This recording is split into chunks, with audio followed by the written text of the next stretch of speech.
गणानां त्वा गणपतिगुं हवामहे कविं कवीनामुपमश्रवस्तमं ज्येष्ठराजं ब्रह्मणां ब्रह्मणस्पत आनशृण्वन्नोतिभिः सीदसादनं श्रीमहागणाधिपतये नमः।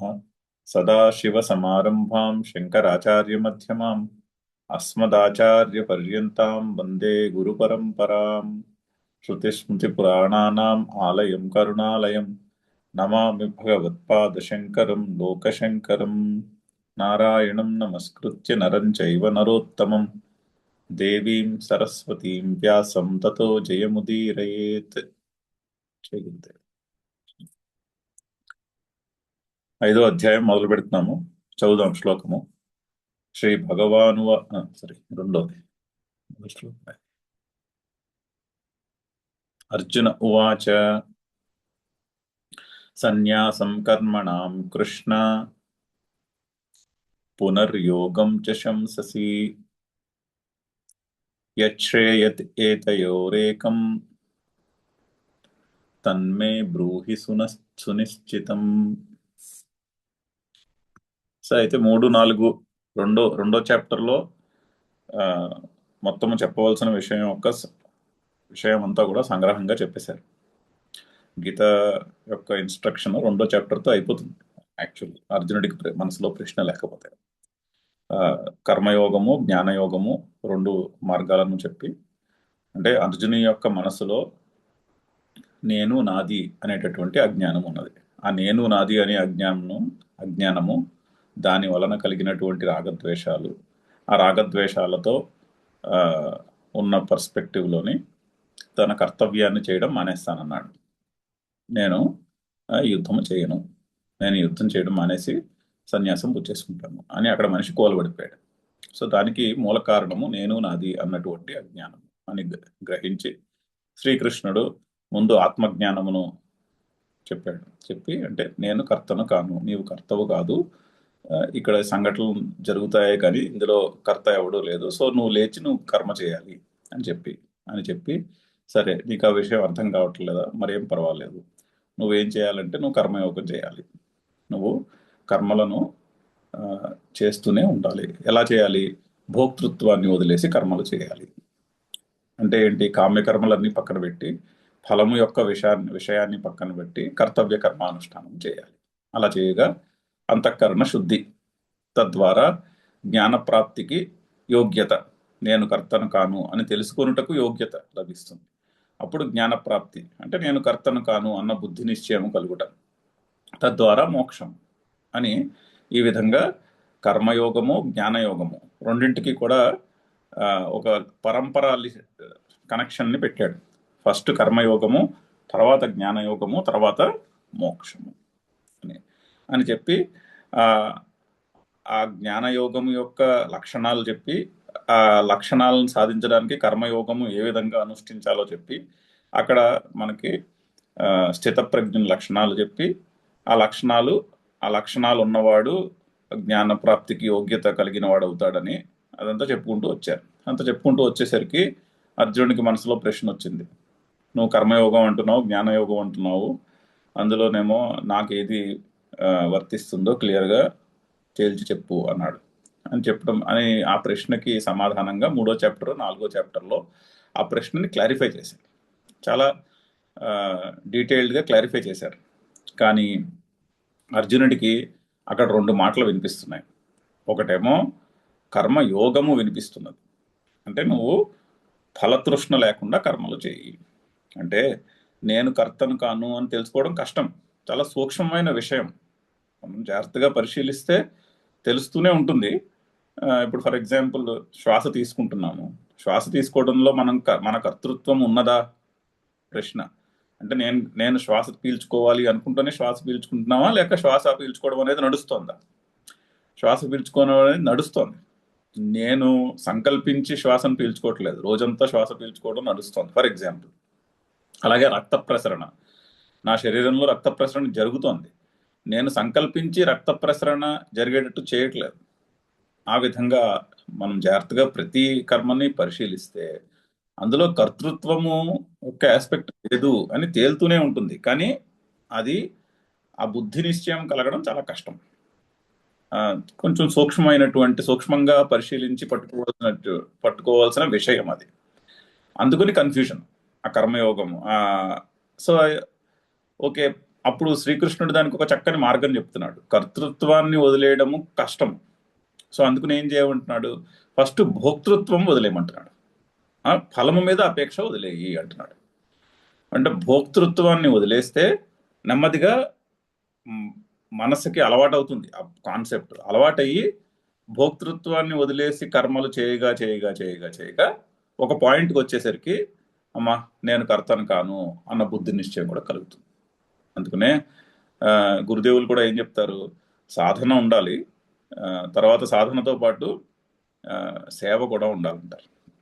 ఆ సేవ అనేది చాలా ఇంపార్టెంట్ ఆస్పెక్ట్. సేవ అంటే ఏంటి, అట్లీస్ట్ సేవ చేసినప్పుడైనా భోక్తృత్వము అంటే ఫలము మీద ఆసక్తి వదిలేసి సేవ చేయండి అని సేవ చేయమంటారు. సర్వీ ఆ సేవ చేయడంలో ఉన్నటువంటి మర్మం ఏంటంటే, ఓకే సంసారంలో ఫ్యామిలీ రిలేటెడ్ విషయాల్లో భోక్తృత్వాన్ని వదిలేసి పనులు చేయకపోతుంటే అట్లీస్ట్ సేవ చేసిన టైంలో అయినా భోక్తృత్వాన్ని వదిలేసి పని చేయటం మొదలు పెట్టండి. అది అలవాటు అవుతుంది. అలవాటయ్యి మెల్లగా అప్పుడు సేవ చేస్తున్న విషయాలనే కాకుండా సంసారంలో ఉన్న విషయాల పట్ల ఉన్న కర్మల్లో కూడా భోక్తృత్వాన్ని వదిలేసి చేయుట అలవాటు అవుతుంది అని అలాగా అలవాటు చేసుకోమంటారు. సో అదే ఇక్కడ శ్రీకృష్ణుడు కూడా అర్జునుడికి చెప్తున్నాడు, భోక్తృత్వాన్ని ఫస్ట్ వదిలేసేయి. భోక్తృత్వం అంటే నెమ్మదిగా మనసుకి ఆ బుద్ధికి కర్తృత్వాన్ని కూడా వదిలేసే కేపబిలిటీ వస్తుంది. మనకి తెలియకుండానే ఎక్కడో అది సిస్టంలో ఆ పాయింట్ బుద్ధి నిశ్చయంలో నిలుస్తుంది అని అక్కడ చక్కని మార్గం చెప్తున్నాడు. కానీ చెప్పాడు, బానే ఉంది. కానీ చెప్తున్న విషయాల్లో చాలా చోట్ల ఆ కర్మలను వదిలేసి అంటే కర్మ సన్యాసం చెప్తున్నట్టు వినిపిస్తూ ఉంటుంది. జ్ఞానాగ్ని దగ్ధ కర్మాణం ఫర్ ఎగ్జాంపుల్, అంటే జ్ఞానాగ్ని చేత దహింపబడినటువంటి కర్మలు అంటే ఏమిటి అర్థమవుతోంది, కర్మలని వదిలేయుట అనే మాట వినిపిస్తోంది. అక్కడ కర్మ సన్యాసము అనే మాట వినిపిస్తోంది. జ్ఞానయోగానికి క్వాలిఫికేషన్ అయినటువంటి కర్మ సన్యాసము అనే మాట వినిపిస్తోంది. సో కర్మయోగము అనే మాట ఒకటి వినిపిస్తోంది, కర్మ సన్యాసము అనే మాట ఒకటి వినిపిస్తోంది. యాక్చువల్లీ అక్కడ చెప్తున్నటువంటి మాట కర్మలను వదిలేయమని కాదు. చెప్పాడు కదా శ్రీకృష్ణుడు, అసలు ఏ జీవి కూడా కర్మ చేయకుండా ఉండలేదు. ఇప్పుడు గాలి పీలుస్తున్నాం, అది కర్మే కదా, కర్మ చేయకుండా ఉండలేము. ఒకవేళ కర్మలను మానేసి కూర్చున్నా కూడా అన్ని పనులు మానేసి కూర్చునుట అనే కర్మ చేస్తున్నట్టు లెక్క అవుతుంది. అది కూడా కర్మ కింద లెక్క వస్తుంది. సో కర్మ చేయకపోవడం అనేది అసలు ఎవరికి పాసిబులే కాదు. కానీ ఏమిటి పాసిబుల్, కర్తృత్వాన్ని వదిలేయడం పాసిబుల్. కర్మ సన్యాసము అంటే మనం దాన్ని కర్మలో ఉన్నటువంటి కర్తృత్వమును సన్యసించుట అని అర్థం చేసుకోవాలి. దానికి విగ్రహవాక్యం అలా చెప్పుకోవాలి. కర్మ సన్యాసము అంటే కర్మ యొక్క కర్తృత్వాన్ని సన్యాసించుటకి కర్మ సన్యాసం అని పేరు. కానీ అది అలాగ అంత తేలిగ్గా మనకి ఆ మీనింగ్ బుర్రలో నిలవదు. ఎందుకంటే మనం సమాజంలో కూడా అందరూ ఆశ్రమ సన్యాసము అనేటువంటి ఆశ్రమాన్ని బట్టి సన్యాసించుట అనేది మనకి చాలా పాపులర్గా కనిపిస్తుంది. వాళ్ళందరూ కూడా కర్తృత్వాన్ని వదిలేసినట్టు కనిపించదు బయటికి. వదిలేకపోవచ్చు కూడా చాలా మంది.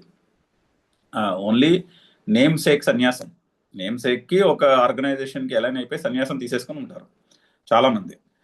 అందులో అందరూ కర్తృత్వాన్ని వదిలేశారా అంటే మనం జాగ్రత్తగా పరిశీలిస్తే మనకు కనిపిస్తూనే ఉంటుంది వాళ్ళు ఎవరు కర్తృత్వాన్ని వదిలేసినట్టు కనిపించదు బయటికి. సో అక్కడ వస్తుంది కన్ఫ్యూషన్. అందుకుని ఈ కన్ఫ్యూషన్, ఆశ్రమాన్ని జస్ట్ ఎలైన్ అయిపోయి సన్యాసం పుచ్చుకోవడం అనేది చాలా పాపులర్గా ఒక స్కీమ్ కనిపిస్తూ ఉంటుంది సొసైటీలో. అందుకుని మనసులో ఒక కన్ఫ్యూజన్ బయలుదేరుతుంది. సో కర్మ సన్యాసము అంటే ఏంటి, కర్తృత్వాన్ని వదిలేకపోయినా జస్ట్ నామకే వాస్తే ఒక అసోసియేషన్కి ఎలైన్ అయిపోయి సన్యాసం పుచ్చుకునుట అనేటటువంటిది సమాజంలో ఉన్నది. సో ఆత్మజ్ఞానము లేకుండా కర్మలను వదిలేయుట కర్మ సన్యాసము అనేటటువంటిది ఒక మార్గం ఉన్నది అన్నట్టు అర్థమవుతోంది అర్జునుడికి అలా అర్థమవుతోంది. మనకి అలాగే అర్థమవుతుంది చాలాసార్లు, అర్జునుడికి కూడా అలాగే అర్థమవుతోంది. సో ఇక్కడ కర్మ యోగం ఒకటి ఉన్నది, కర్మ సన్యాసం ఒకటి ఉన్నది, రెండు మార్గాలు. పైగా అక్కడ కృష్ణుడు కర్మ సన్యాసము, కర్మయోగము 2 ఇండిపెండెంట్ పాత్స్ ఉన్నాయని చెప్పట్లేదు. కానీ అర్జునుడికి అలా అర్థమవుతుంది. 2 ఇండిపెండెంట్ ఉపాయాలు ఉన్నాయి. అంటే ఒకదానికొకటి సంబంధం లేనటువంటివి 2 ఇండిపెండెంట్ ఉపాయాలు ఉన్నాయి. ఒక ఉపాయము కర్మయోగము, ఒక ఉపాయము కర్మ సన్యాసము. 2 మోక్షాన్ని ఇస్తాయి ఇండిపెండెంట్ గా, ఒకదానికొకటి సంబంధం లేకుండా అన్నట్టు అర్థమవుతోంది అర్జునుడికి. అక్కడ వచ్చింది కన్ఫ్యూషన్. అలా అర్థమయ్యి అక్కడతో ఆగలేదు కన్ఫ్యూషన్. ఇంకో కన్ఫ్యూషన్ ఏంటి, మనకు కూడా ఇదే కన్ఫ్యూషన్ ఉంటుంది జాగ్రత్తగా ఆలోచిస్తే ఈ పాఠం వింటున్నప్పుడు. ఇంకో కన్ఫ్యూషన్ ఏమిటి వస్తుంది, ఎక్కడికక్కడ జ్ఞానాన్ని స్తుతిస్తున్నాడు. నహి జ్ఞానేన సదృశం పవిత్రం హ విద్యతే అని చాలా క్లియర్గా చెప్పాడు. అన్ని యజ్ఞాలు చెప్పి ఇన్ని యజ్ఞాల్లోనూ జ్ఞాన యజ్ఞం గొప్పది అని చెప్పాడు. అయితే ఇప్పుడు మీరు చెప్పండి, 2 ఇండిపెండెంట్ పాత్స్ ఉన్నాయని అర్థమైంది. ఒకటి కర్మయోగము, ఒకటి కర్మ సన్యాసము అంటే జ్ఞానయోగము. జ్ఞానము గొప్పది కర్మయోగము కంటే అని చెప్పారనుకోండి, ఆటోమేటిక్గా ఎవరికైనా అని అర్థమైంది అనుకోండి, ఆటోమేటిక్గా ఎవరికైనా ఏం చేయాలనిపిస్తుంది, నేను గొప్పదైన దాన్ని చేస్తాను, తక్కువది ఎందుకు చేస్తాను. 2 ఉపాయాలు ఉన్నాయి ఇండిపెండెంట్గా ఒకే ఫలాన్ని ఇచ్చే ఉపాయాలు. అందులో ఒకటి గొప్పది, ఒకటి తక్కువది. అప్పుడు ఏది చేస్తారు, తక్కువది ఎవరు చేయరుగా, అందరికీ గొప్ప చేయాలనే ఉంటుంది. అర్జునుడికి కూడా అదే ప్రశ్న, అదే కన్ఫ్యూజన్, మళ్ళీ అదే కన్ఫ్యూజన్ వచ్చింది. ఇదంతా విన్నాడు, కానీ విన్న దాంట్లో 2 మాటలు వినిపిస్తున్నాయి, కర్మయోగము కర్మ సన్యాసము అని. పైగా ఎక్కడికక్కడ కర్మ సన్యాసమే గొప్పది అని అని వినిపిస్తున్నది. సో 2 రకాల కన్ఫ్యూజన్ ని సార్ట్అవుట్ చేయాలి శ్రీకృష్ణుడు ఇంకా అర్జునుడి మనసులో. ఒకటి, కర్మ సన్యాసం అనగా జస్ట్ సింపుల్ గా కర్మలను వదిలేయుట కాదు, పనులు మానేసి సన్యాసం పుచ్చుకోనుట కాదు. మనం కూడా చాలా క్లియర్ గా అర్థం చేసుకోవాలి. ఇక్కడ కర్మ సన్యాసము అని ఎక్కడ చెప్పినా కూడా ఫిజికల్ గా పనులు మానేశారా లేదా అన్న విషయం గురించి చెప్పట్లేదు, కర్తృత్వాన్ని వదిలేశారా లేదా అన్న మాట గురించి చెప్తున్నారు. కర్మ సన్యాసం అనగా కర్మ కర్తృత్వ సన్యాసం అని అది గుర్తుపెట్టుకోవాలి, అది బాగా బుర్రలో గుర్తుపెట్టుకోవాలి, అది అది అది నిశ్చయించుకుని పెట్టుకోవాలి. దాని అర్థము పనులను మానేయుట కాదు, పనులలో ఉన్నటువంటి కర్తృత్వాన్ని వదిలేయుట అని క్లియర్గా అర్థం పెట్టుకోవాలి. ఒకటి. రెండవ మాట మనం చాలా క్లియర్గా బుర్రకెక్కించుకోవాల్సింది, ఇవి 2 ఇండిపెండెంట్ పాత్స్ కాదు, 2 స్టేజ్లు అవి, 2 స్టేట్స్, 2 స్టేజ్లు అవి. కర్మయోగము జ్ఞానయోగము అనేది 2 ఇండిపెండెంట్ పాత్స్ కాదు. ఒకటికి కర్మయోగము, ఒకటికి జ్ఞానయోగము అని చెప్తున్నాడు, ఆ మాట కరెక్టే, కానీ 2 ఇండిపెండెంట్ కాదు. కర్మయోగము లీడ్స్ టు జ్ఞానయోగం. అంటే మన స్టేట్ ఆఫ్ మైండ్ ఎక్కడుందో దాన్ని బట్టి ఎక్కడ స్టార్ట్ అవుతాం అన్నది పాత్లో, అంతేనే కానీ అందరూ కర్మయోగంతోనే స్టార్ట్ చేస్తారు ఇప్పుడు, కాకపోతే ఎప్పుడో కర్మయోగంతో స్టార్ట్ చేసి ఉంటారు జీవితంలో. ఈ జీవితంలో కాకపోతే పూర్వజన్మలో, అంతకు ముందు జన్మలో ఎప్పుడో కర్మయోగం మొదలుపెట్టి ఉంటారు. ఆ అంతఃకరణ శుద్ధి కలిగి ఇప్పుడు ఈ రోజు మనం కలిసేసరికి వాళ్ళు డైరెక్ట్గా జ్ఞానయోగానికి యోగ్యత ఉన్నట్టు కనిపిస్తూ ఉంటారు, అంతేనే కానీ డైరెక్ట్గా జ్ఞానయోగము అనేది ఉండదు అని అర్థం చేసుకోవాలి క్లియర్గా. కర్మయోగము జ్ఞానయోగమునకు దారి తీస్తుంది, యోగ్యతను కలుగజేస్తుంది జ్ఞానయోగానికి, అంతేనే కానీ 2 ఇండిపెండెంట్ పాత్స్ అయితే కాదు. ఈ 2 విషయాలు కూడా జాగ్రత్తగా మనము అర్థం చేసుకోవాలి. అర్థం చేసుకుంటే 4వ చాప్టర్తో భగవద్గీత యొక్క ఇన్స్ట్రక్షన్ అయిపోయింది. అర్థం చేసుకోకపోతే అర్జునుడిలాగా ఇక్కడ ప్రశ్న వచ్చింది, అందుకని శ్రీకృష్ణుడు మళ్ళీ ఆ ప్రశ్నను చాలా క్లియర్గా క్లారిఫై చేసి ఈ 2 మాటలు కూడా పూర్తిగా అర్థం కావాలి, బుద్ధి నిశ్చయంలో నిలవాలి. అప్పటిదాకా మరి దాన్ని క్లారిఫై చేయాల్సిన అవసరం ఉంది. ఈ ప్రశ్నే లేకపోతే ఇక్కడతో భగవద్గీత అయిపోయింది. దీని ముందు శ్లోకంతో భగవద్గీత యొక్క ఇన్స్ట్రక్షన్ చెప్పవలసిన విషయం అంతా అయిపోయింది. ఇక పైన అంతా కూడా ఆ చెప్పేసిన విషయానికి క్లారిఫికేషనే తప్పించి అందులో కొత్త ప్రిన్సిపల్ చెప్పేది ఉండదు. కాకపోతే చెప్పిన ప్రిన్సిపల్స్నే రకరకాలుగా కొంత కొత్త విధానంగా కూడా చెప్తూ ఉండొచ్చు, కానీ యాక్చువల్గా చెప్పవలసిన విషయం అంతా ఆల్రెడీ చెప్పేసే ఉన్నాడు. సో అర్జునుడి ప్రశ్న చూద్దాము. సన్యాసం కర్మణాం కృష్ణ పునర్యోగం చ సంశసి. సో సన్యాసం అని చెప్తున్నావు, కర్మణాం సన్యాసం, సో కర్మ సన్యాసం చెప్తున్నావు, మళ్ళీ యోగం చెప్తున్నావు అంటే కర్మయోగము చెప్తున్నావు. శంససి ఆ రెండింటి గురించి కూడా నువ్వు ఇన్స్ట్రక్షన్ ఇస్తున్నావు. ఇందులో యత్ శ్రేయ యత్ శ్రేయ ఏతయోహో ఏతయోహో యత్ శ్రేయ, ఈ రెండింటిలో ఏది శ్రేయస్కరము? ఈ శ్రేయస్కరం అన్న మాట కూడా మనం చాలా క్లియర్గా అర్థం చేసుకోవాలి వేదాంతం కాంటెక్స్ట్లో. వేదాంతం కాంటెక్స్ట్లో శ్రేయస్సు ప్రేయస్సు అన్న రెండు మాటలు వస్తాయి. శ్రేయస్ అంటే తెలుగులో మంచి అని, శ్రేయస్కరము అంటే మంచి చేయునది అని తెలుగులో జెనరిక్ మీనింగ్. సంస్కృతంలో కూడా అంతే, అది జెనరిక్ మీనింగ్. కానీ ఇక్కడ మనం శాస్త్రంలో శ్రేయస్సు అనేది ఒక టెక్నికల్ టర్మ్. దేనికి వాడతారు? శ్రేయస్సు ప్రేయస్సు. ఇప్పుడు లౌకికంగా జరిగే మంచి అంటే మంచిగా ఏదో డబ్బు సంపాదించుకోవడం, చాలా సుఖకరమైన వంటి పనులు చేయడం, లేదా పుణ్యాన్ని సంపాదించుకోవడం, వీటికి ప్రేయస్సు అని పేరు. అభ్యుదయము అంటాం. అంటే మెటీరియల్ ప్రోగ్రెస్ ఒకటి, ఆర్ నాన్ మెటీరియల్ ప్రోగ్రెస్ కూడా అయి ఉండొచ్చు, అదర్ వరల్డ్లీ ప్రోగ్రెస్, బట్ పుణ్యానికి సంబంధించిన విషయము, దాన్ని ప్రేయస్సు అంటారు. అంటే ధర్మార్థ కామాలతో కూడుకున్నటువంటి మార్గము, ధర్మము అర్థము కామము. ధర్మము అంటే ధర్మార్థ కామాల్లో ధర్మము అంటే రిచువల్, వేదము చెప్పినటువంటి రిచువల్స్కి ధర్మము అని పేరు. ధర్మము రిచువల్, అర్థము ధర్మ అర్థ కామ. రిచువల్ చేయాలంటే డబ్బు ఉండాలి.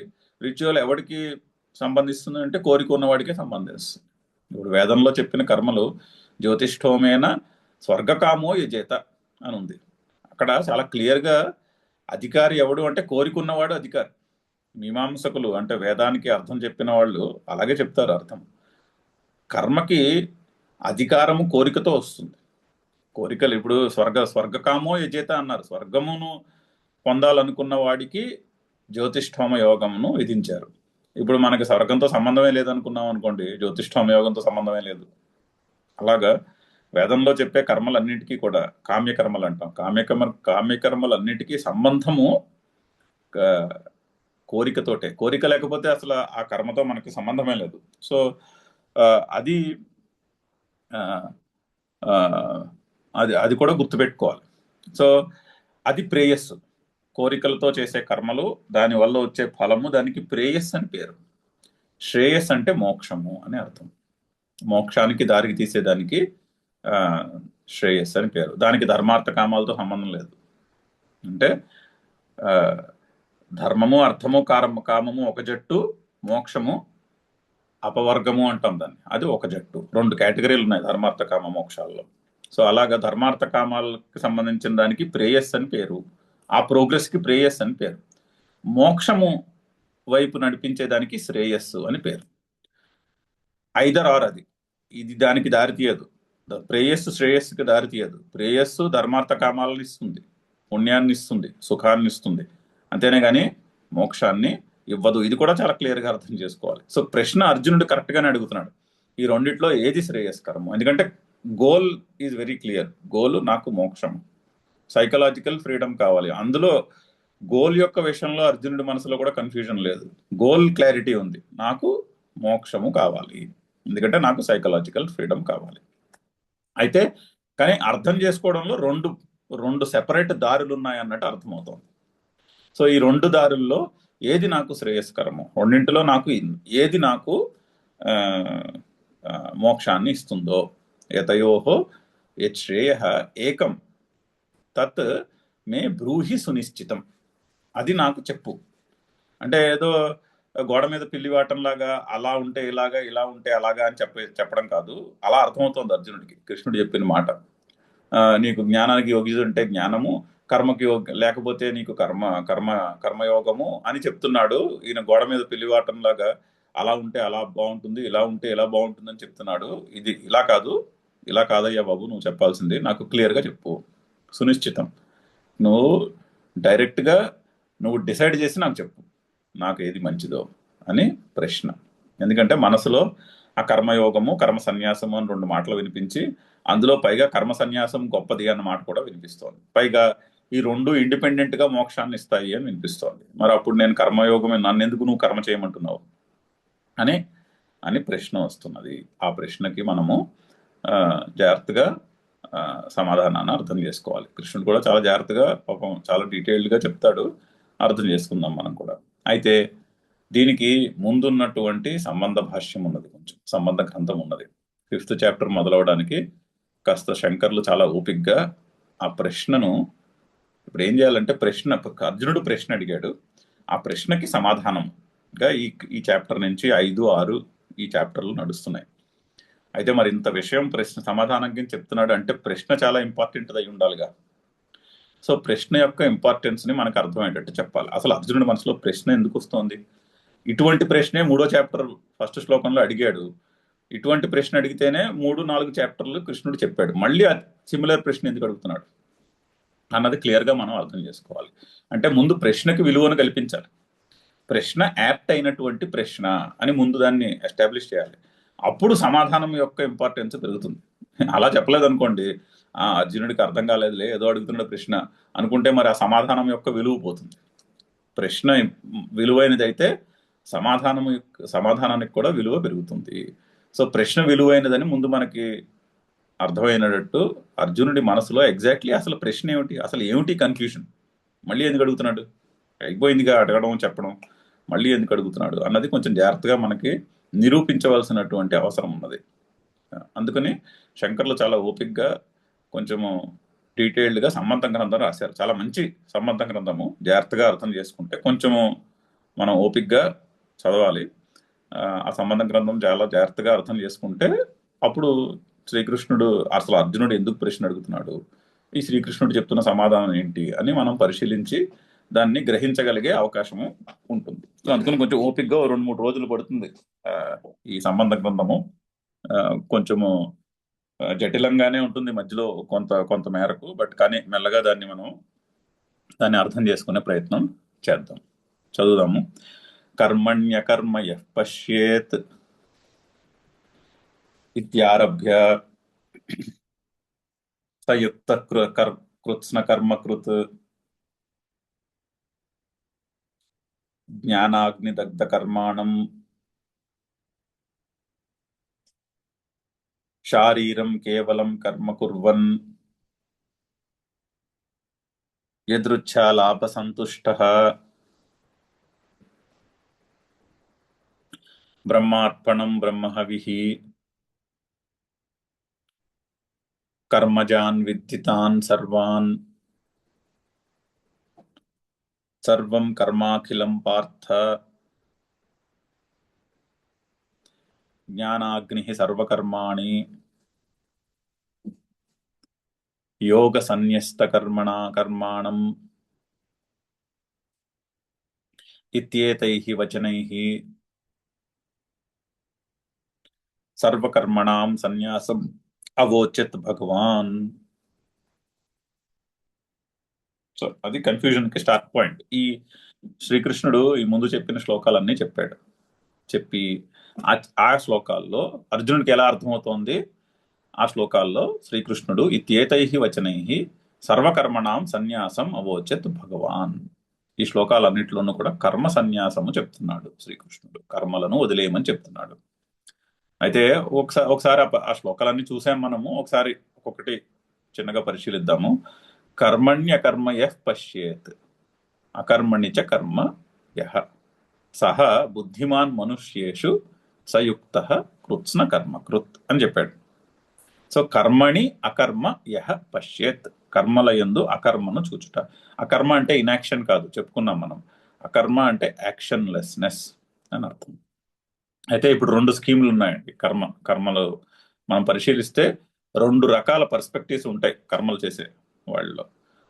ఒక పర్స్పెక్టివ్, చాలా పాపులర్ పర్స్పెక్టివ్ ఏంటి, ఒక కర్మ ఉంది, ఆ కర్మకి సంబంధించినటువంటి ఫలం ఒకటి ఉన్నది. ఈ కర్మ చేస్తే ఈ పర్సనల్ బెనిఫిట్ వస్తుంది నీకు. అయితే ఆ ఫలము మీద ఆసక్తి ఉంటే ఓకే, నాకు ఆ ఫలము కావాలి అని ఆకాంక్ష బయలుదేరుతుంది మనసులో. అంటే I will do this activity and I will gain this benefit అనేటటువంటి ఒక పర్స్పెక్టివ్ ఉంటుంది మనసులో, అంతే కదా. ఒక పని చేస్తే ఒక మంచి పుణ్యము లభిస్తుంది అని చెప్పారు అనుకోండి, ఓకే బాగుంది, నేను ఈ కర్మ చేసి ఆ పుణ్యాన్ని సాధించుకుంటాను. లేదా ఈ కష్టపడి ఇలా చేస్తే ఈ సుఖాన్ని అనుభవించవచ్చు అని ఎవరు చెప్పారు కూడా ఇదేదో చాలా బాగుంది, నేను కూడా ఆ కష్టంగా కొంచెం కష్టపడి ఆ సుఖాన్ని సంపాదించుకుంటాను అనేటటువంటి ఆకాంక్ష మొదలవుతుంది. అలాంటప్పుడు ఏమైంది, అక్కడ కర్త వచ్చాడు. సో కర్మ, ఫలము, ఫలము ఎడల ఆకాంక్ష, కర్త, ఈ 4 ఆస్పెక్ట్స్ ఉంటాయి కర్మలో. ఇది ఒక స్కీము. ఓకే. రెండో స్కీమ్ ఏంటి, కొంతమంది ఆ, యొక్క దాన్ని ఏమంటారు, పర్స్పెక్టివ్ ఎలా ఉంటుంది, కర్మ చేస్తూ ఉంటారు. ఇప్పుడు ఒక మంచి పెయింటర్ ఉన్నాడు అనుకోండి, ఒక రెండు రెండు రకాల పెయింటర్స్. ఒకళ్ళేమో మొదటి స్కీమ్లో పనిచేసేవాళ్ళు, బాగా పెయింట్ చేస్తాడు, కాకపోతే మంచి పెయింటింగ్ చేసి దాన్ని చక్కగా ఓ ₹1,00,000కి అమ్మితే ఆ ₹1,00,000తో సుఖాన్ని అనుభవించవచ్చు అనే స్కీమ్తో అతను పెయింట్ చేస్తాడు. పెయింట్ చేసి దాన్ని ఎక్కడో ఎగ్జిబిషన్లో పెట్టి అతను దాన్ని అమ్ముకునే ప్రయత్నం చేస్తాడు. అది ఒకటి. అక్కడ కర్మ, ఫలము, ఆకాంక్ష, ఫలము ఏళ్ళ ఆకాంక్ష, కర్త, 4 ఆస్పెక్ట్స్ ఉన్నాయి. ఇంకొక పెయింటర్ ఉంటాడు, పెయింట్ వేస్తాడు. అసలు ఈ పెయింట్ నమ్ముకుంటే మనకి ₹1,00,000 వస్తాయి అనే థాటే ఉండదు. ఎందుకంటే అతనికి పెయింట్ వేయడంలోనే ఆనందము. ఓ చక్కని పెయింటింగ్ వేస్తాడు, అక్కడితో అయిపోయింది. సో ఫలము ఏడల ఆసక్తియే లేదు, ఫలము ఏడల దృష్టే లేదు, అసలు దృష్టి ఫలం కేసి పోలేదు, దృష్టే లేదు. ఆ దృష్టే లేని వాడికి ఆ ఫలమును పొందాలనే ఆకాంక్ష కూడా ఉండదు. ఆకాంక్ష లేదు అంటే అక్కడ కర్త కూడా లేడు. రెండు రెండు ఆ, రెండు పర్స్పెక్టివ్. ఆ రెండో పర్స్పెక్టివ్ గురించి చెప్తున్నాడు, కర్మని అకర్మ. పెయింటింగ్ వేస్తున్నాడే కానీ పెయింటర్ లేడు. నేను ఈ పెయింటింగ్ని వేసి ఈ పెయింటింగ్ వలన పొందే లాభాన్ని, నేను సుఖము, ఆ లాభంలో ఉన్నటువంటి సుఖమును అనుభవించాలి అనేటటువంటి ఇదే లేదు అసలు. సో అక్కడ కర్మ ఉంది కానీ కర్త లేడు అని చెప్తున్నాడు. అటువంటి స్కీమ్ గురించి చెప్తున్నాడు అకర్మ అని. అకర్మ అంటే కర్మ చేయకపోవడం కాదు, కర్మలో ఉన్నటువంటి కర్తృత్వమును పూర్తిగా ఇగ్నోర్ చేయుట. కర్తృత్వాన్ని అసలు అతను రికగ్నైజే చేయట్లేదు. రెండో స్కీమ్లో, రెండో పర్స్పెక్టివ్లో ఉన్నవాడు. దాని గురించి చెప్తున్నాడు, కర్మని అకర్మ. చూసాం మనం చాలా డీటెయిల్డ్గా.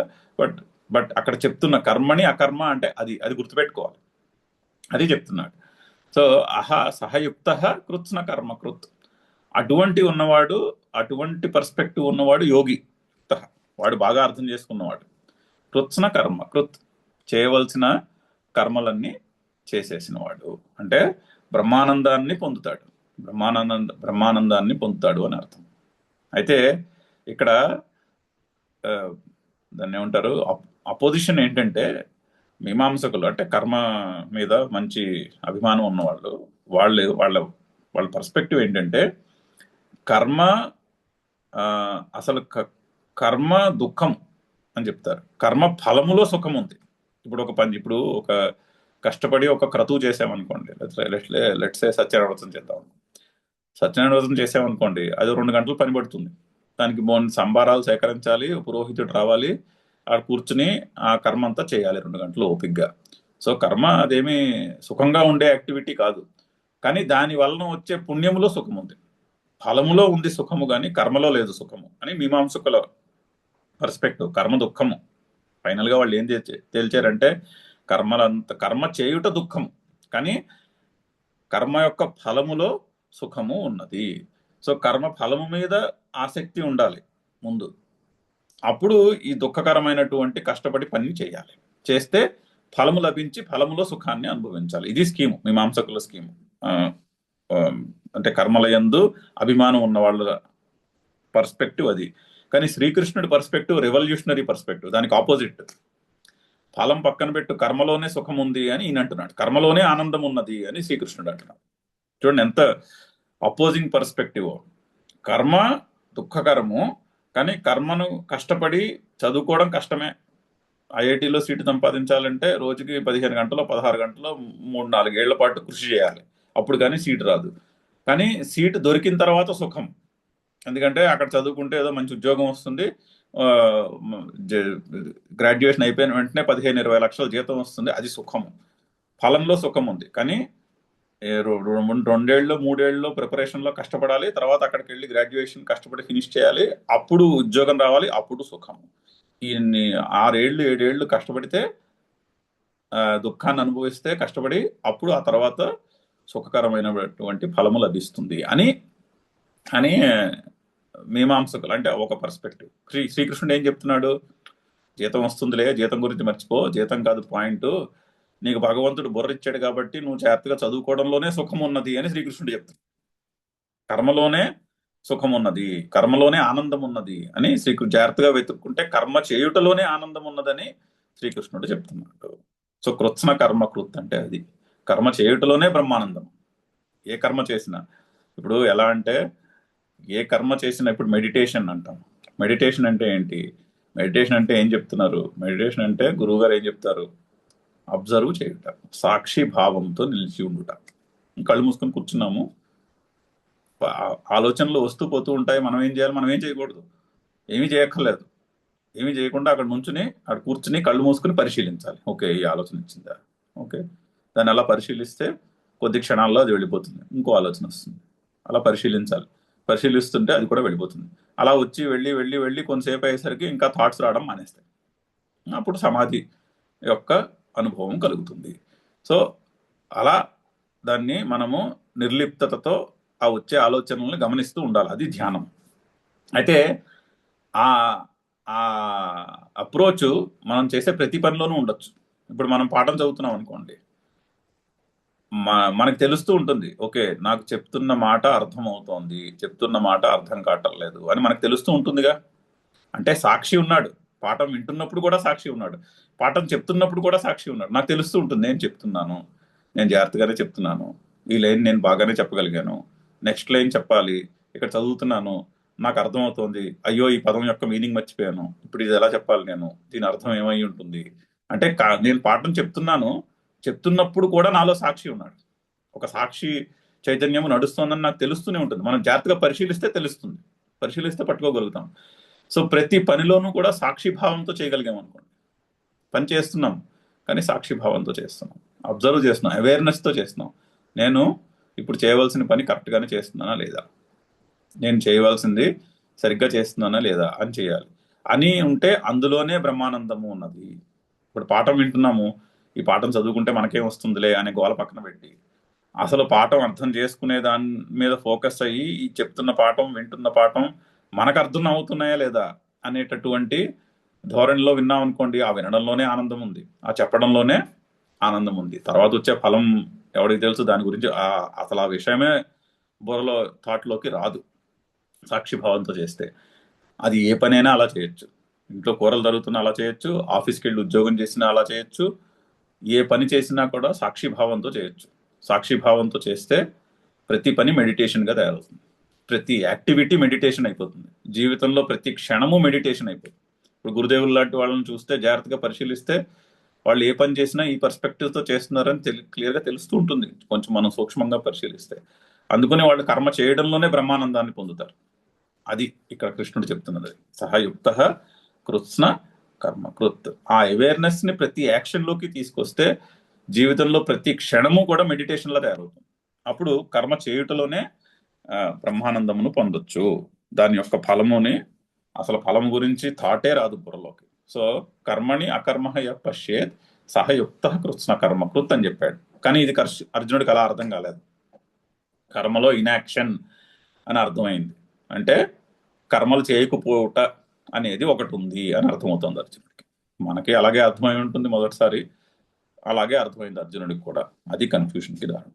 నెక్స్ట్ శ్లోకంలో జ్ఞానాగ్ని దగ్ధ కర్మాణం అని చెప్తున్నారు. ఆ జ్ఞానాగ్ని దగ్ధ కర్మాణం అంటే జ్ఞానము చేత దహింపబడినటువంటి కర్మలు. జ్ఞానాగ్ని దగ్ధ కర్మాణం తమాహు పండితం బుధా అని చెప్పాడు. యస్య సర్వే సమారంభాః కామ సంకల్ప వర్జితా జ్ఞానాగ్ని దగ్ధ కర్మాణం తమాహు పండితం బుధా. జ్ఞానము చేత ఎవడి కర్మలైతే జ్ఞానము చేత దహింపబడిపోయాయో అతన్ని పండితుడు అని పిలుస్తారు. అంటే అర్జునుడికి ఏమర్థమైంది? కర్మలను మానేసిన వాడిని పండితుడు అంటారు అని అర్థమవుతుంది. జ్ఞానము చేత దహింపబడినటువంటి కర్మలు. కానీ మనం చెప్పుకున్నాము, జ్ఞానము చేత దహింపబడినటువంటి కర్మలు అంటే కర్మలు ఏమైనా కట్టెలు ఏమిటి? జ్ఞానము అగ్ని కాదు, కర్మలు కట్టెలు కాదు దహించేయడానికి. కాకపోతే కర్మ యొక్క బీజమును దహిస్తున్నది జ్ఞానము అని మనం చాలా క్లియర్ గా మనకి ఆ శ్లోకం దగ్గర భాష్యంలో శంకర్లు క్లారిఫై కూడా చేశారు. జ్ఞా కర్మ యొక్క బీజము అంటే నేను కర్తను అన్న భావమును, అంటే అందులో భోక్తృత్వమును కర్తృత్వమును కూడా జ్ఞానము దహింపవేయును అని చెప్పారు. అది జ్ఞానాగ్ని దగ్ధ కర్మాణం. అటువంటి వాడిని, అది తెలుసుకున్న వాడిని పండితుడు అంటారని శ్రీకృష్ణుడు చెప్తున్నాడు. అర్జునుడికి ఏమవుతోంది? కర్మలను వదిలేసిన వాడిని పండితుడు అంటారు అని అర్జునుడికి అర్థమవుతుంది చెప్పారు. తర్వాత ఏం చెప్పారు? శారీరం కేవలం కర్మ కుర్వన్నాప్నోతి కిల్బిషం అని చెప్పారు. అంటే ఎవడికైతే కామ సంకల్ప వర్జితా జ్ఞానాగ్నిదగ్ధ కర్మాణం తమాహు పండితం బుధాహ అని చెప్పి నిరాశీర్ యతచిత్తాత్మ త్యక్త సర్వ పరిగ్రహ శారీరం కేవలం కర్మ కుర్వన్నాప్నోతి కిల్బిషం అని చెప్పారు. అంటే దీన్ని ఎలా అర్థం చేసుకోవాలి అంటే, Ramana Maharshi as oppose to Swami Vivekananda అనుకున్నాం అనుకోండి, ఆరు గురుదేవులు. రమణ మహర్షి లాంటి మహాత్ములు ఏం చేశారు? వాళ్ళు త్యక్త సర్వ పరిగ్రహ, ఏమీ చేయలేదు.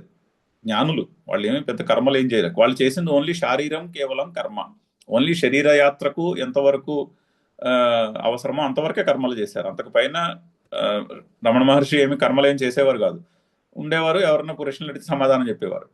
అటువంటి వాళ్ళు శారీరం కేవలం కర్మ కుర్వన్నాప్నోతి కిల్పిషం, శరీర ధారణకు పనులు చేస్తున్నా కూడా ఆ పనుల వల్ల వాళ్ళకేమి దుఃఖము అంటున్నారు.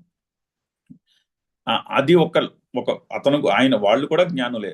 స్వామి వివేకానంద లాంటి వాళ్ళు ఉన్నారు, వాళ్ళు చాలా యాక్టివ్గా పనులు చేశారు, కానీ పనుల్లో కర్తృత్వ భావం లేదు. ఇప్పుడు గురుదేవులు ఉన్నారు, 60 ఏళ్లగా చాలా యాక్టివ్గా పనిచేస్తున్నారు, కానీ అందులో కర్తృత్వ భావం లేదు. ఆయన కూడా జ్ఞానియే, ఇద్దరూ జ్ఞానులే. రమణ మహర్షి జ్ఞానియే, వీళ్ళు జ్ఞానులే. రెండు రకాల వాళ్ళు కనిపిస్తున్నారు ఇక్కడ. ఒకళ్ళు పనులు చేస్తూనే ఉన్నారు కర్తృత్వం లేకుండా, ఒకళ్ళు కర్తృత్వము లేదు, కర్త లేడు, భోక్త లేదు, ఇక్కడ ఉన్నది ఏమీ లేదని గ్రహించి పనులు చేయకుండా ఉండిపోయారు. కానీ అలా అర్థం చేసుకోవట్లేదు అర్జునుడు ఎలా అర్థం చేసుకుంటున్నాడు? పనులు మానేసి కూర్చున్నారు అంటే, రమణ మహర్షి లాగా పనులు మానేసిన వాళ్ళు జ్ఞానులు కాకపోయినా కూడా పనులు మానేసి కూర్చున్న వాళ్ళు కనిపిస్తున్నారు సొసైటీలో. సో అతనికి ఏం అర్థమవుతుంది? జ్ఞానంతో సంబంధం లేదు, పనులు మానేసి కూర్చుంటే బాగుంటుంది అని అర్థమవుతుంది. అది కన్ఫ్యూజన్. అలా చెప్పి నెక్స్ట్ శ్లోకంలో ఎదృచ్ఛాలాభ సంతుష్ట అని చెప్పాడు. ఎదృచ్ఛాలాభ సంతుష్ట ద్వంద్వాతీతో విమత్సర సమసిద్ధావసిద్ధౌ చ కృత్వాపి నా నిబధ్యతే. అసమహ సిద్ధి అసిద్ధి అందు, అంటే పనులు చేసిన దాంట్లో వచ్చే ఫలము మంచిదైనా, మంచి ఫలం వచ్చినా రాకపోయినా కూడా రెండిటికి కూడా సమత్వ భావముతో ఉండుట. అంటే ఏంటి? బియాండ్ దట్ సిద్ధి అండ్ అసిద్ధి ఉండి ఎదృచ్ఛాల అపసంతుష్ట, ఏదొస్తే అదే ఆనందము. ఈరోజు ఇది దొరికింది, ఈరోజు భోజనం చేయడానికి బ్రెడ్డే ఉందనుకోండి, ఓహో పరమానందం బ్రెడ్డే అనుకుంటే ఆ బ్రెడ్ ఎంతో రుచికరంగా ఉంటుంది. అలా అనుకోకపోతే ఆ బ్రెడ్లో ఏమిటిది ఇలా ఉంది అనిపిస్తుంది, ఇది తినాలా ఇప్పుడు నేను అనిపిస్తుంది. సో అలా కాకుండా ఎదృచ్ఛాలాభ సంతుష్ట, అటువంటి పర్స్పెక్టివ్ తెచ్చుకోవచ్చు అని శ్రీకృష్ణుడు చెప్తున్నాడు. కానీ అర్జునుడికి ఎలా అర్థమవుతోంది? పనులు మానేసి ఏది లభిస్తే అది తింటాను అంటే, పనులు మానేసి నేను భిక్షాటనం చేసుకుని బతుకుతాను, అలా బతికితే సుఖంగా ఉంటుంది అని మొదట్లోనే చెప్పాడు. మొదట్లోనే యుద్ధం మానేసి భిక్షాటనం చేసుకుంటాను అని శ్రీకృష్ణుడి ఇన్స్ట్రక్షన్ స్టార్ట్ అవ్వకముందే ఉంది శ్లోకం. భైక్ష్యం భోక్తుం భైక్ష్యం అపీహం అని అంటూ మొదలెట్టాడు. నేను మానేసి సన్యాసం పుచ్చుకుని భిక్షాటనం చేసుకుని ఎదృచ్ఛాలాభ సంతుష్ట అని చెప్పాడు. సో అందుకు అలా అర్థమైంది, ఓ ఇదే బాగుంది కదా, కర్మలు చేయడం మానేసి అని అర్థమవుతుంది. సో అలాగా కన్ఫ్యూజ్డ్గా అర్థం చేసుకుంటున్నాడు. బ్రహ్మార్పణం బ్రహ్మహవిహి అని చెప్పారు. అని చెప్పి ఇప్పుడు చూడండి, యజ్ఞం చేసేవాడికి అర్పణం, యజ్ఞము చేసే ఆ శృక్కుశవము బ్రహ్మ హవిస్సు బ్రహ్మ అగ్ని బ్రహ్మణాహుతం, అగ్ని ఆ ఆహుతము బ్రహ్మ చేతనే దహింపబడుతున్నది. బ్రహ్మైవతేన గంతవ్యం, పొందవలసింది కూడా బ్రహ్మయే. బ్రహ్మ కర్మ సమాధిని, ఆ కర్మ కూడా బ్రహ్మయే అంటున్నారు. అన్ని బ్రహ్మ అయితే ఇంక చేయడం ఎందుకు? కర్మ బ్రహ్మే, అందులో వేసే హవిస్సు బ్రహ్మే, ఆ యజ్ఞము బ్రహ్మే, ఆ హవిస్సు బ్రహ్మే, ఆ అగ్ని బ్రహ్మే, పొందే ఫలము బ్రహ్మే, ఆ పొందుతున్న దేవత బ్రహ్మే. మరి ఇంకా కర్తే లేడు అంటే ఇంకప్పుడు చేయడం ఎందుకు? అంతే కదా. మరి ఆ శ్లోకం చదివితే అలాగే అర్థమవుతుంది. మరి ఇంక అన్ని బ్రహ్మ అయినప్పుడు ఇంక చేయడం ఎందుకు అంత కష్టపడి? అంత కష్టపడి ఆ యజ్ఞం చేయడం ఎందుకు? ఇప్పుడు గణపతి హోమం చేయాలనుకోండి, అది 5 గంటలు 6 గంటల ప్రాసెస్, బోల్డంత కష్టపడి చేయాలి. కానీ చేస్తున్నవాడు చేసినది అంటే అందులో లివింగ్ నాన్ లివింగ్ ఆబ్జెక్ట్స్ అన్ని బ్రహ్మే అంటున్నాడు. ఇప్పుడు అన్ని బ్రహ్మే అయితే చేయడం ఎందుకు? చేయడం మానేసేయాలి అని అర్థమవుతుంది. కానీ చెప్తున్న అర్థం కాదు, చాలా డీటెయిల్గా మనం డిస్కస్ చేసుకున్నాం. చేస్తున్నప్పుడు అన్ని పరబ్రహ్మయే అంటే కోరికను వదిలేసి చేయగలుగుతాం అలా అనుకుంటే. ఇదేదో నేను సంపాదించాలి, నా నా నా స్వరూపంలో పూర్ణత్వం లేదు, బ్రహ్మ కాదు నా స్వరూపము, బ్రహ్మ అంటే పూర్ణుడు అని అర్థము, గొప్పది పెద్దది అని అర్థము. నా స్వరూపంలో ఉంది, వెలతి ఉంది కాబట్టి నేను ఆ యజ్ఞము చేసి ఆ ఫలాన్ని పొంది ఆ వెలతిని పూరించుకోవాలి అనే పర్స్పెక్టివ్తో చేయడం కాకుండా, నీ స్వరూపంలో ఏమీ వెలతి లేదు, నీ స్వరూపం నిండుగానే ఉంది, కానీ అనే అనే పర్స్పెక్టివ్తో నువ్వు కర్మ చేయి అని చెప్తున్నాడు, కర్మలు మానేది అని చెప్పడానికి చెప్పినటువంటి శ్లోకం. మొన్న ఎవరో గురుదేవుల్ని కూడా అడిగారు క్వశ్చన్ ఇలాగే. క్వశ్చన్ ఏం అడిగారంటే, ఈ ఇలా శాస్త్రం అది పరిశీలన చేసి తెలుసుకుని సాధన అది చేస్తే నాకు గుడికి వెళ్ళడానికి మోటివేషన్ పోయింది అని అడిగారు. అది కరెక్టేనా? నాకు గుడికి వెళ్ళాలనిపించట్లేదు, అంటే అంత అంత ఉత్సాహం రావట్లేదు గుడికి వెళ్ళాలంటే, ఇది కరెక్టేనా అని అడిగారు. ఆయన అన్నాడు కరెక్టే, అందులో ఏమీ తప్పులేదని చెప్పాడు. ఎందుకంటే నువ్వు ఎక్కడుంటే అక్కడే ఉంటాడు భగవంతుడు కూడా. భగవంతుడు గుళ్ళోడే ఉన్నాడని ఏం లేదు, నువ్వు ఎక్కడుంటే భగవంతుడు అక్కడే ఉన్నాడు. సో అందుకని నువ్వు గుడికి వెళ్ళకపోయినా పర్వాలేదు. కానీ గుడికి ఎందుకు వెళ్ళాలి అంటే, ఒక ట్రెడిషన్ ఉంది మన కల్చర్లో, ఒక మంచి ట్రెడిషన్ ఉంది, ఆ ట్రెడిషన్ నిలబెట్టడానికి వెళ్ళాలి గుడికి. అంతేనే కానీ కోరికలు కోరుకుందికి గుడికి వెళ్ళాల్సిన అవసరం లేదు. ఓకే, మనకు ఒక కల్చర్ ఉంది, ఒక ట్రెడిషన్ ఉంది, కొన్ని అందులో మంచి విషయాలు ఉన్నాయి, ఆ మంచి విషయాలు నిలబెట్టాలి కాబట్టి అందుకని గుడికి వెళ్ళొచ్చు. అదేమి కంపల్సరీ కాదు. నీకు వెళ్ళాలనిపించట్లేదా? వెళ్ళకు. ఎందుకంటే నువ్వు ఎక్కడుంటే అక్కడే ఉన్నాడు భగవంతుడు ఎక్కడో అక్కడెక్కడో గుళ్ళోనే ఉన్నాడనేమి లేదు. ఓకే, మనకు ఒక ట్రెడిషన్ ఉంది కాబట్టి అది నిలబెట్టాలి అనుకుంటే గుడికి వెళ్ళొచ్చు, లేదనుకుంటే మానేసేయచ్చు అని చెప్పారు. అలాగా ఇదే అక్కడ బ్రహ్మార్పణం బ్రహ్మవిహి చెప్పడంలో ఉద్దేశం అది. కానీ అర్జునుడు ఆ విధంగా అర్థం చేసుకోలేదు. సో అలాగే జ్ఞానాగ్ని సర్వకర్మాణి జ్ఞానాగ్ని అన్ని కర్మలను దహింపవేస్తుంది అని చెప్పాడు. అలాగే యోగ సన్యస్త కర్మాణం, యోగము చేత కర్మలను సన్యసించుట అని చెప్పాడు. ఇవన్నీ చెప్పి లాస్ట్లో ఏం చెప్పాడు?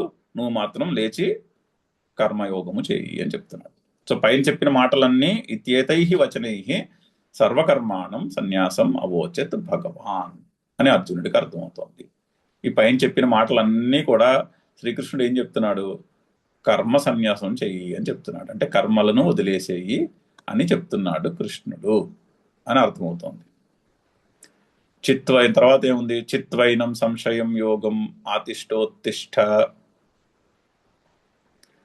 ఇత్యనేన వచనేన యోగంచ కర్మానుష్ఠాన లక్షణం అనుతిష్ట ఇత్యుక్తవాన్. ఇదంతా చెప్పి ఎండింగ్ శ్లోకంలో చెప్పాడు యోగం ఆతిష్టోత్తిష్ట భారత అని చెప్పాడు.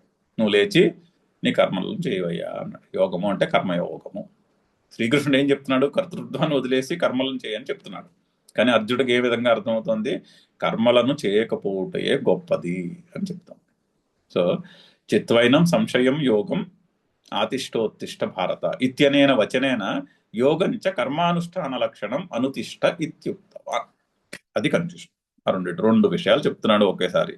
కర్మ సన్యాసాన్ని గొప్పదని చెప్పి నన్ను మాత్రం కర్మ చేయమంటున్నాడు అని అర్జునుడికి ఆ విధంగా అర్థమవుతున్నది. అది డౌట్ అక్కడ. ఓం పూర్ణమద పూర్ణమిదం పూర్ణాత్ పూర్ణముదచ్యతే పూర్ణస్య పూర్ణమాదాయ పూర్ణమేవావశిష్యతే. ఓం శాంతి శాంతి శాంతి. హరి ఓం.